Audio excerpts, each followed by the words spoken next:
بسم اللہ الرحمن الرحیم، السلام علیکم ورحمۃ اللہ وبرکاتہ۔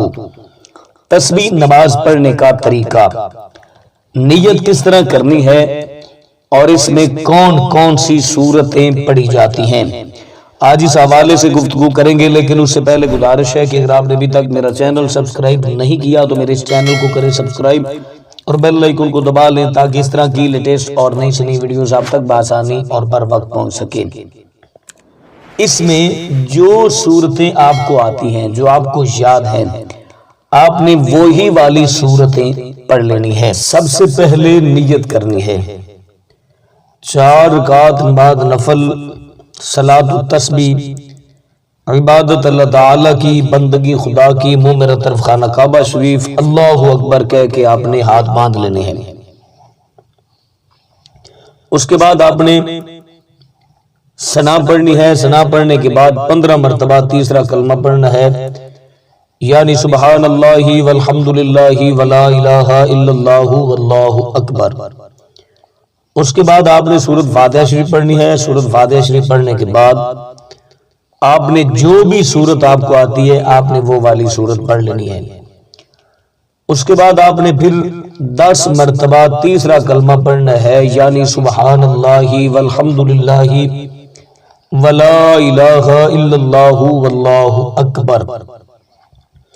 10 مرتبہ تیسرا کلمہ پڑھنے کے بعد آپ نے رکوع میں چلے جانا ہے۔ رکوع میں جانے کے بعد سب سے پہلے آپ نے رکوع کی تسبیح پڑھنی ہے، سبحان ربی العظیم سبحان ربی العظیم سبحان ربی العظیم۔ یہ پڑھنے کے بعد آپ نے پھر 10 مرتبہ تیسرا کلمہ پڑھنا ہے، یعنی سبحان اللہ والحمد للہ ولا الہ الا اللہ واللہ اکبر۔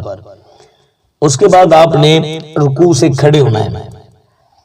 سجدے میں جانے سے پہلے 10 مرتبہ پھر آپ نے تیسرا کلمہ پڑھنا ہے، سبحان اللہ والحمد للہ ولا الہ الا اللہ واللہ اکبر۔ اس کے بعد آپ نے سجدے میں چلے جانا ہے۔ سجدے میں پہلے سجدے کی تسبیح پڑھنی ہے، یعنی سبحان ربی الاعلی سبحان ربی الاعلی سبحان ربی الاعلی۔ اس کے بعد آپ نے پھر 10 مرتبہ تیسرا کلمہ پڑھنا ہے، سبحان اللہ والحمد للہ ولا الہ الا اللہ واللہ اکبر۔ پھر اس کے بعد آپ نے سجدے سے اٹھنا ہے اور دونوں سجدوں کے درمیان بیٹھنے کو جلسہ کہتے ہیں۔ جلسے میں بیٹھ کر پھر آپ نے 10 مرتبہ تیسرا کلمہ، یعنی سبحان اللہ والحمد للہ ولا الہ الا اللہ واللہ اکبر پڑھنا ہے۔ اس کے بعد آپ نے دوسرا سجدہ کرنا ہے۔ دوسرے سجدے میں بھی پہلے سجدے کی تسبیح سبحان ربی الاعلی سبحان ربی الاعلی سبحان ربی الاعلی، پھر آپ نے 10 مرتبہ تیسرا کلمہ پڑھ لینا ہے۔ اب آپ کی ایک رکعت مکمل ہوگی۔ جب آپ نے دوسری رکعت کے لیے کھڑے ہونا ہے، 15 مرتبہ تیسرا کلمہ پڑھنا ہے۔ اس کے بعد آپ نے سورۃ فاتحہ اور سورت پڑھنی ہے۔ اس کے بعد آپ نے 10 مرتبہ تیسرا کلمہ پڑھنا ہے۔ جس طرح آپ نے پہلی رکعت مکمل کی ہے اسی طریقے سے آپ نے باقی 3 رکعتیں بھی مکمل کر لینی ہے۔